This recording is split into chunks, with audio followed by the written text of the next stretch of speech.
Bias dalam jaringan saraf neural network. Jaringan saraf neural network itu belajar dari data dan mengenali pola-pola kompleks yang membuatnya penting dalam bidang seperti pengenalan gambar, pemrosesan bahasa alami, dan sistem otonom. Terdapat dua komponen utama adalah bobot dan bias yang berperan dalam proses pembelajaran dan pembuatan prediksi oleh jaringan saraf.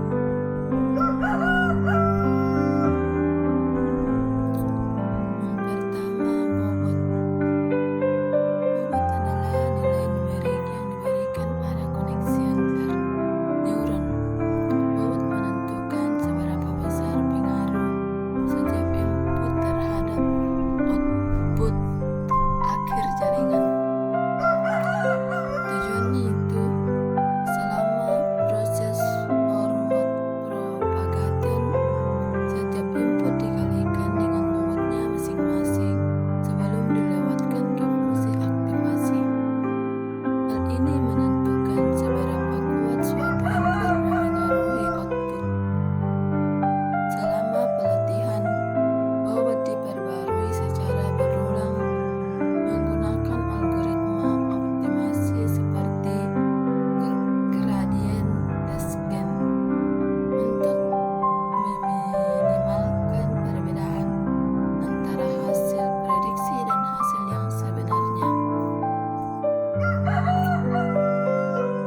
Bobot yang terlatih dengan baik membantu jaringan tidak hanya membuat prediksi akurat pada data pelatih, tetapi juga mampu menggeneralisasi dengan baik pada data baru yang belum pernah dilihat sebelumnya.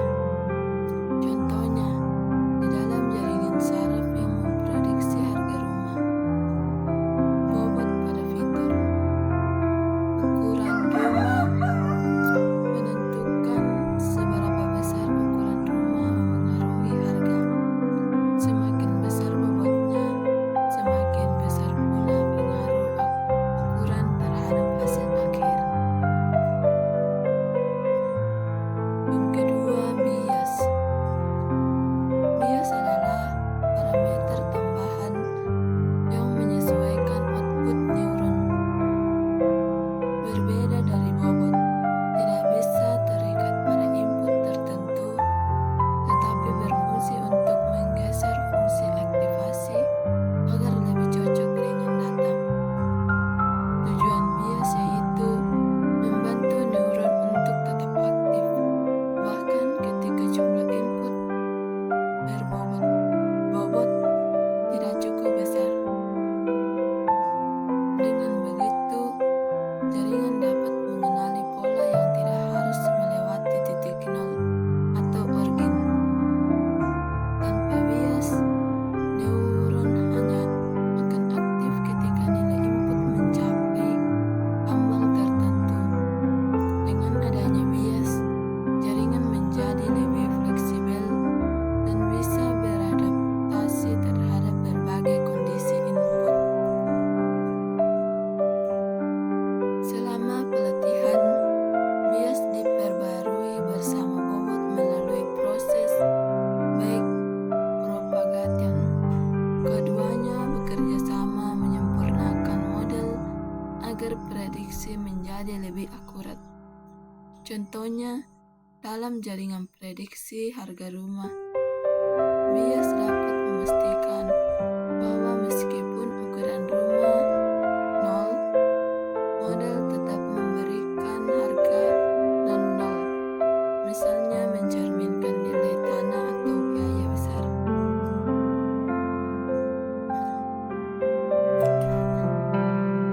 Jaringan saraf belajar melalui dua tahap utama, forward propagation dan back propagation.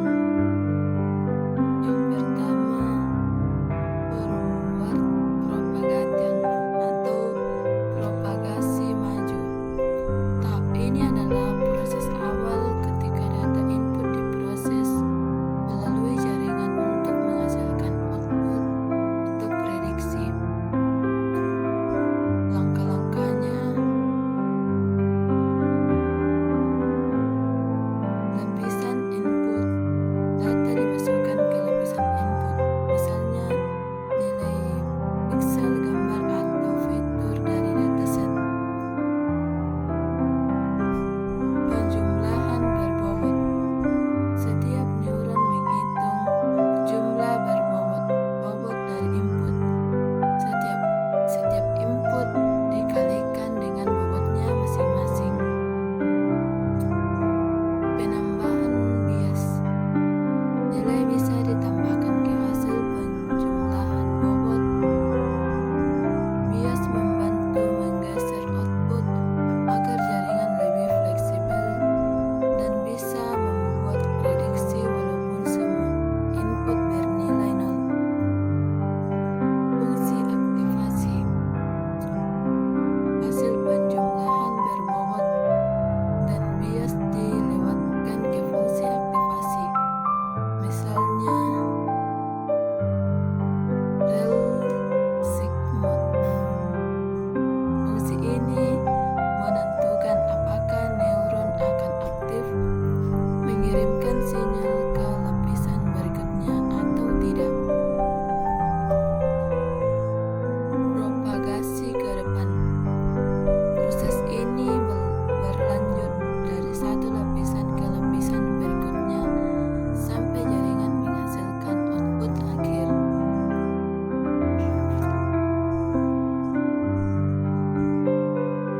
Yang kedua, baik propagation atau propagasi balik. Setelah jaringan menghasilkan prediksi, langkah berikutnya adalah mengevaluasi seberapa akurat hasilnya dan menyesuaikan bobot serta bias agar hasilnya berikutnya lebih baik. Langkah-langkah untuk melakukannya itu perhitungan error atau kesalahan. Output jaringan dibandingkan dengan hasil sebenarnya. Selisihnya disebut error atau loss. Perhitungan gradien. Error disebarkan kembali ke seluruh jaringan. Gradien kemiringan error terhadap bobot dan bias dihitung untuk mengetahui arah dan besar penyesuaian yang diperlukan. Pembaruan bobot dan bias. Menggunakan gradien tersebut, jaringan menyesuaikan bobot dan biasnya. Tujuannya adalah mengurangi error pada prediksi berikutnya. Biasanya menggunakan algoritma gradient descent. Iterasi. Proses forward dan backward ini diulangi berkali-kali dengan data yang berbeda. Setiap kali bobot dan bias menjadi semakin optimal sehingga kinerjanya model meningkat.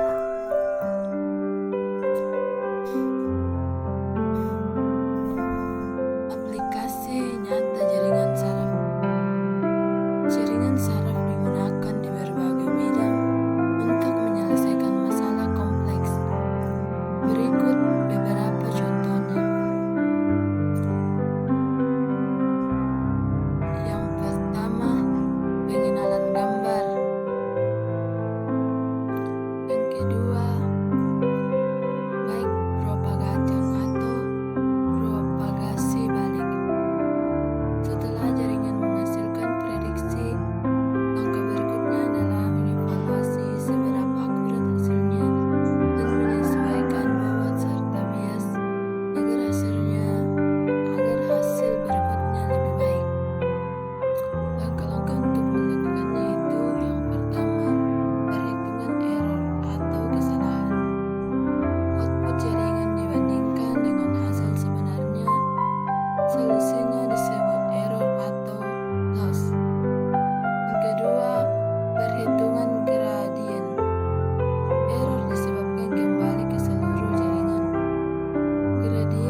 konteks kalimat.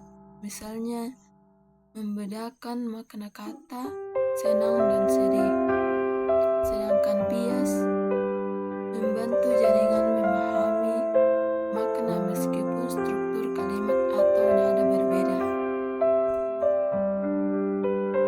Yang ketiga, kendaraan otonom atau autonomous vehicles.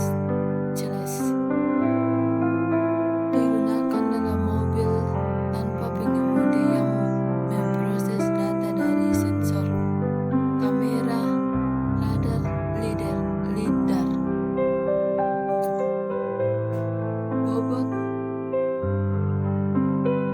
membantu jaringan fokus pada data penting seperti pejalan kaki, rambut jalan, atau kendaraan lain. Sedangkan bias membantu model beradaptasi terhadap kondisi lingkungan yang berubah, kabut, malam hari, dan lain-lain. Yang keempat, kesehatan dan diagnosis medis. Digunakan untuk mendiagnosis penyakit dari citra medis seperti X-ray, MRI, atau CT scan. Bobot membantu jaringan fokus pada area penting yang menunjukkan kelainan seperti tumor. Sedangkan bias membuat jaringan lebih fleksibel terhadap variasi gambar dari pasien atau alat medis yang berbeda. Adapun kelebihan bobot dan bias. Yang pertama, belajar dari data. Menyesuaikan diri dengan pola data untuk menghasilkan prediksi yang lebih baik. Yang kedua, fleksibilitas tinggi. Bias memungkinkan jaringan tetap berfokus meskipun input minim. Yang ketiga, akurasi lebih baik. Pembaruan berulang bobot dan bias mengurangi kesalahan prediksi.